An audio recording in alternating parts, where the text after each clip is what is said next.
Hello guys, ഞങ്ങളിപ്പോൾ പോകുന്നത് ഗുരുവായൂർ ഒന്ന് കാണാനാണ്. നല്ല മഴയുണ്ട്. ഇത്ര ദിവസം വീട്ടിലിരുന്നപ്പോൾ തോന്നിയില്ല, പെട്ടെന്നൊരു തോന്നി ഗുരുവായൂർ വരെ ഒന്ന് പോയിട്ട് വരാം. കണ്ടോ, നല്ല മഴയാണ്. പൊതുവേ തിരക്ക് കുറവാണെന്ന്, മഴയായതുകൊണ്ടായിരിക്കാം. ആദ്യം തന്നെ പ്രിയങ്കയിൽ കയറി, അതാണല്ലോ നമ്മുടെ ഒരു ശീലം. അങ്ങനെ പ്രിയങ്കയിൽ നിന്ന് കുറച്ച് ഇറച്ചി ഐറ്റംസും എല്ലാം പെറുക്കിയെടുത്ത്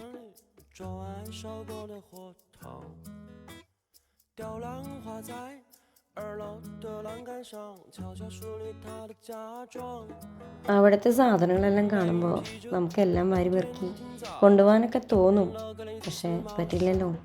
അങ്ങനെ കാറ് പാർക്ക് ചെയ്യാൻ പോയവരെ കാണാതെ ഞങ്ങൾ അരിഞ്ഞു നടക്കുമ്പോഴാണ് ദേ നിൽക്കുന്നു കപ്പലണ്ടി വാങ്ങി.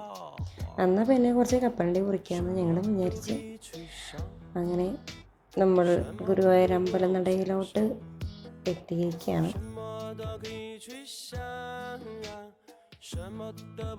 നമ്മളങ്ങനെ ഗുരുവായൂർ കിഴക്കേ നടയിലെത്തിയിരിക്കുകയാണ്. മഴ കാരണം തന്നെ നല്ല തിരക്കുറവുണ്ട്. അവിടെ അരങ്ങേറ്റം നടന്നുകൊണ്ടിരിക്കുന്നുണ്ട്. എന്ത് ഭംഗിയിലല്ലേ ഒരു ഡാൻസ് കളിക്കണത്.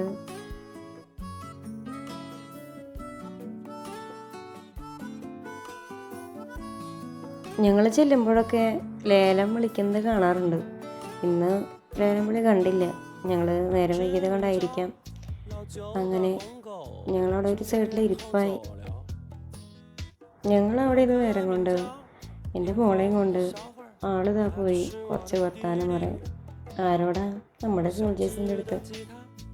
നിൽപ്പ് കണ്ടിട്ട് കുട്ടീനെ ഇപ്പം തന്നെ പട്ടാളത്തിലിടാനുള്ള ചാൻസ് പോലെയുണ്ട്. അതെന്തെങ്കിലും ആവട്ടെ.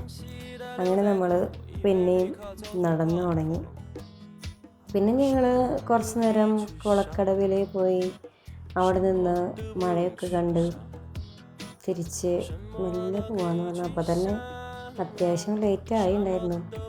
ഞങ്ങൾ വരുമ്പോൾ കളിച്ചുകൊണ്ട് നിന്ന ആൾ തന്നെയാണ് ഇപ്പോഴും കളിച്ചുകൊണ്ടിരിക്കുന്നത്. ഒരു അരമണിക്കൂറിൻ്റെ മേലെ ആയി കാണും കളി തുടങ്ങിയിട്ട്. എന്ത് കഷ്ടപ്പാടല്ലേ. ഞങ്ങളങ്ങനെ ഗുരുവായൂരപ്പനോട് ടാറ്റ പറഞ്ഞ് ഞങ്ങൾ പോയി. നല്ല മഴയായിട്ട് ഇപ്പോഴും. അങ്ങനെ ഞങ്ങൾ നടന്ന് ഏതൊക്കെയോ വഴിയിലൂടെ എവിടേക്കോ എത്തി. ഇത്രയേ ഉള്ളൂ ഗൈസ്, ബൈ.